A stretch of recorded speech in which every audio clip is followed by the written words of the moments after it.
I shared my slideshow on punk, and here's my slideshow on jazz. It's also postmodernism slideshow number 376. I haven't actually made that many slideshows yet, but I've made a lot. Let's just get into it, okay? Jazz. Here's a little bit from classic British show, The Mighty Boosh. Why are you always talking about jazz, man? Because it's the most important art form of the 20th century. Science teachers and the mentally ill, that's all jazz is for. Jazz is an American music form that emerged from New Orleans in the 1910s. From ragtime and blues, characterized by propulsive, syncopated rhythms, polyphonic ensemble playing, varying degrees of improvisation, and deliberate distortions of pitch. Jazz is characterized by swing and blue notes, complex chords, call and response vocals, polyrhythms, and improvisation. Jazz has its roots in European harmony and African rhythmic rituals. And here we got like a synesthesia drawing of some jazz musicians playing, but there's also some ink spilled, man, and they got no legs, dude, daddy-o, hip cat. Women have found success in jazz. There's a meritocracy in jazz. It doesn't matter your race, religion, or gender. What matters is how well you play and how well you listen. Here is Mary Teargarden and Melba Liston, Benny Goodman and Al Jolson, and other Jewish Americans helped make jazz popular among white audiences. The music field was the first to break down racial barriers because in order to play together, you have to love the people you're playing with. And if you have any racial inhibitions, you wouldn't be able to do that, said Oscar Peterson. I know that some jazz musicians would perform and some refused to perform for segregated crowds. And sometimes musicians would play to a white crowd who loved them and would applaud, and then they wouldn't be allowed to stay in the same hotel that the concert had taken place in because they were black. And that's downright silly. Thanks, Oscar Peterson. The very first jazz band, the very first jazz band that was mixed race was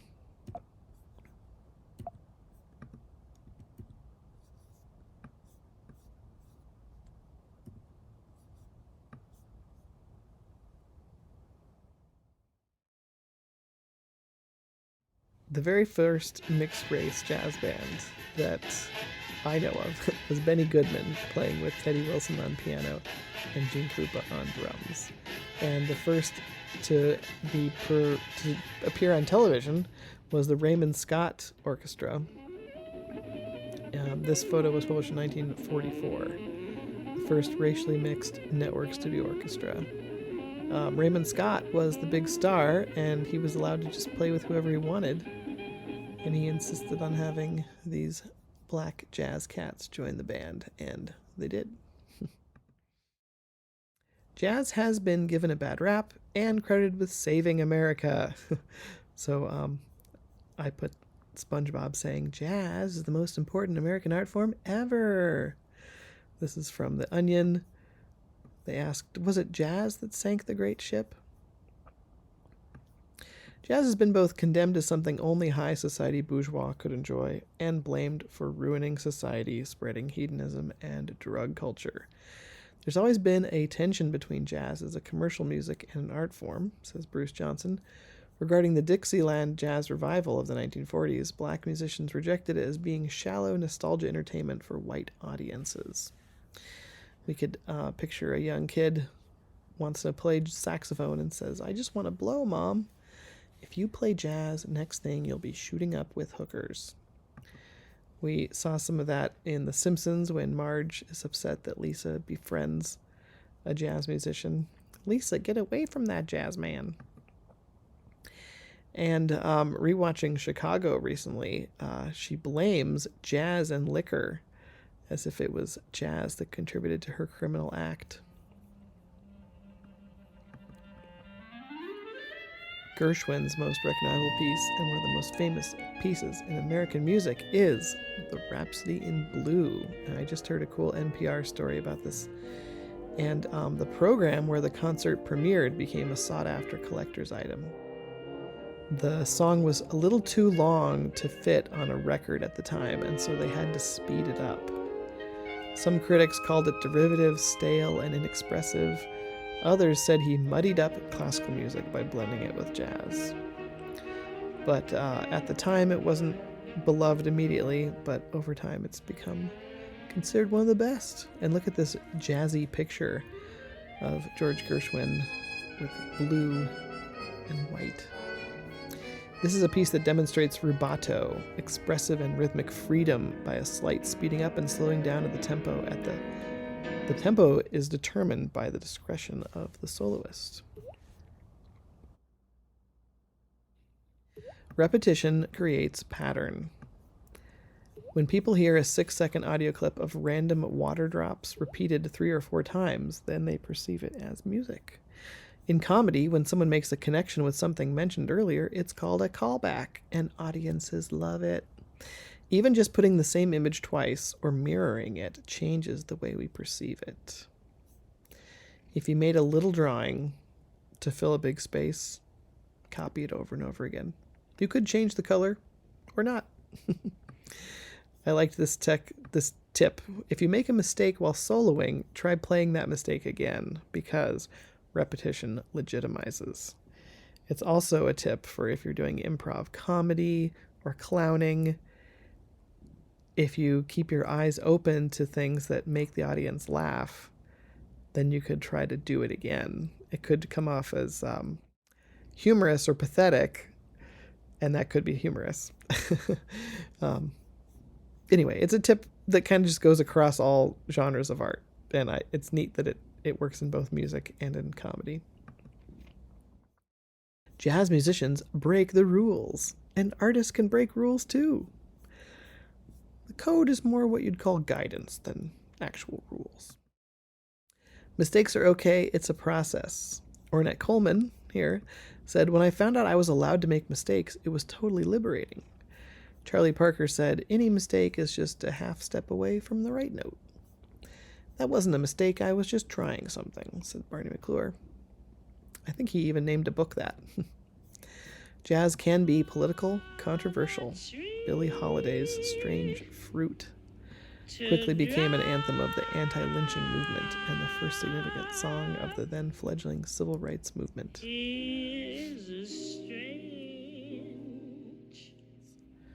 Because of her fight for civil rights, she was punished, prejudiced, and the prohibitionist Harry Anslinger wanted her silenced and jailed. Jazz can be confusing, dissonant. If you want to hear some free jazz that's really wild and has complex polyrhythms, listen to Cecil Taylor. Sun Ra claimed to be an alien from Saturn on a mission to preach peace. He brought synthesizers and sound effects into jazz, but he could also play really well ragtime, swing, and bebop, etc.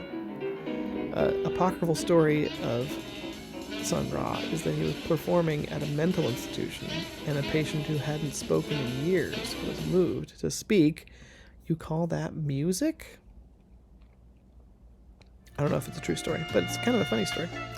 Jazz can be saccharine, commercial, inoffensive, pleasant background music for capitalist consumption, like elevator music, waiting on the phone. Is Kenny G, the American saxophonist and butt of many jokes, the audio equivalent of Thomas Kincaid? Or Lisa Frank? I don't know. It's up to you.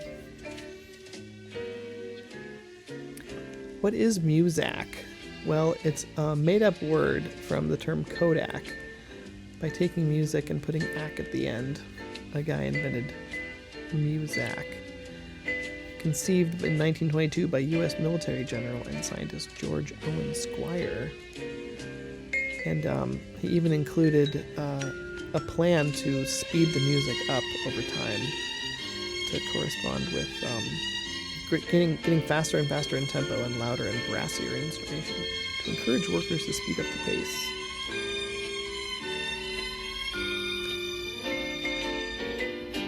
Alternating music with silence limited listener fatigue and made the stimulus effect more effective. Improvise with what life gives you. Here is Too Many Zoos performing a song with a car horn. I highly recommend that song. It's awesome. Basquiat painted on cabinet doors he found in the street.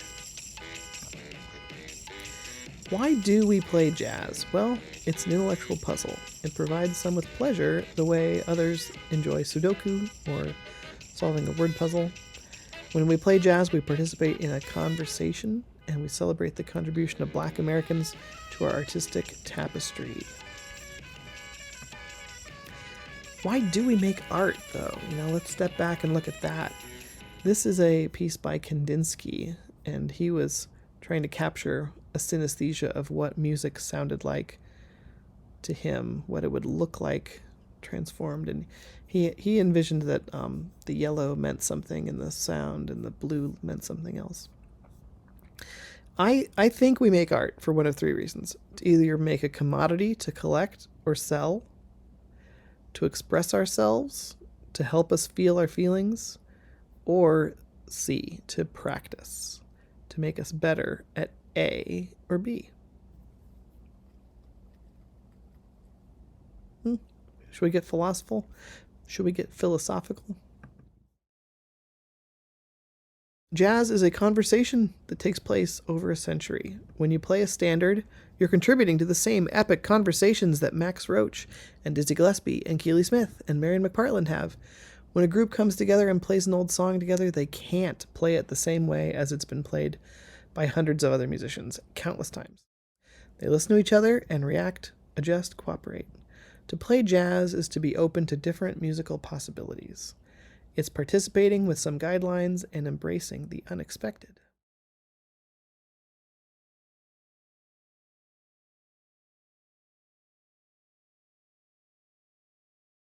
Postmodernism and appropriation art is likewise a conversation and a reaction. There's a random Garfield generator, which randomly puts together Garfield comics. Garfield is a comic created by Jim Davis in 1976, and some use it as an example of what not to do with a creative franchise. When someone has to churn out thousands of strips, it's not surprising that the quality varies. Take an idea, take it further, then take it even further. These are 3 panels from other Garfield comics, and when put together, they make a new nonsense comic. And that's kind of like remixing old songs. Another artist chose to take Garfield out of Garfield, and he called that work Garfield minus Garfield. His name is Dan Walsh. Pretty weird. Then some artists take Garfield even further. This is from the Redditor MNVZ. Garfield, due to a perpetual pursuit of needs I never needed, I find my existence is devoid of both happiness and unhappiness. Garfield? What would that sound like? Feed me a stray child. You could imagine some outrageous sound effect to go along with that as this eldritch horror turns around and responds to John's existential crisis. I've seen people take it even further, making Garfield a horror comic. Where's my lasagna, John? John, I can smell you. Bullets don't work, John. The world is going to end, John. Now, I chose Garfield to go with, but we could have gone with lots of things. There's dark holes in the internet for lots of fandoms, including My Little Pony, Star Trek, yeah, you name it. Okay, so when a musician plays jazz, they take an old standard and they often mix it up and make it new. They could change the rhythm, the time, the feel, the melody, the harmony, the instrumentation, or the arrangement. Or they could take a pop song and make it a jazz song. Or they could take a classical song and make it a jazz song. One of my favorite groups is the Bad Plus, and they have adapted pop songs into jazz piano renditions, which are amazing.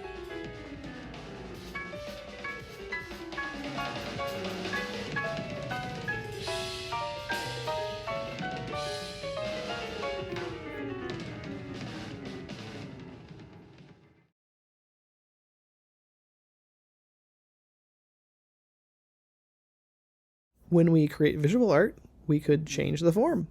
We could draw with only triangles, or leave out the black lines that separate objects, or draw with incorrect perspective intentionally, color outside the lines, use ugly colors on purpose, create patterns that clash, draw with our eyes closed, draw while listening to new music we've never heard before, paint with only paint we source and mix ourselves or find in dumpsters. This list is just a start. There's only some examples of suggestions. This is really for you to find your own ways that you could mix up the form. When we set out to draw or paint, how can we make it uniquely our own? Our hand can't help but infuse our own personal voice in everything we draw. Your mistakes are your style. How do we develop our style? By making art, by practicing. Maybe in the course of making art, our style will find us. A Charlie Parker quote I found that I thought illustrated this was, "Don't play the saxophone, let it play you." Here's a Margaret Keane, and she was known for painting children with very large eyes. Maybe it was a mistake at first. She was certainly skilled enough that she could paint eyes the appropriate size, but it became her style, and it became what people expected from her. When a jazz musician plays a melody, they make choices with their hammer-ons and pull-offs. They slide up to the note, they make variations of the attack and release that makes every performance different. This is called expression. This is Mary Halverson, and this is Khaki King, whose work I highly recommend. So how do we develop our style? By making art. That's the only way to develop our style. You've got to learn your instrument. Then you practice, and then when you finally get up on the bandstand, forget all that and just wail, said Charlie Parker. And Oscar Peterson said, too many jazz pianists limit themselves to a personal style, a trademark, so to speak. They confine themselves to one type of playing. So I urge you to not limit yourself to a single style, but try others, stretch yourself, try things you are bad at, learn new techniques, learn new methods of printmaking, learn new methods of painting. Continue to be an art student and approach things with a beginner mind for your whole life. That's my presentation on jazz.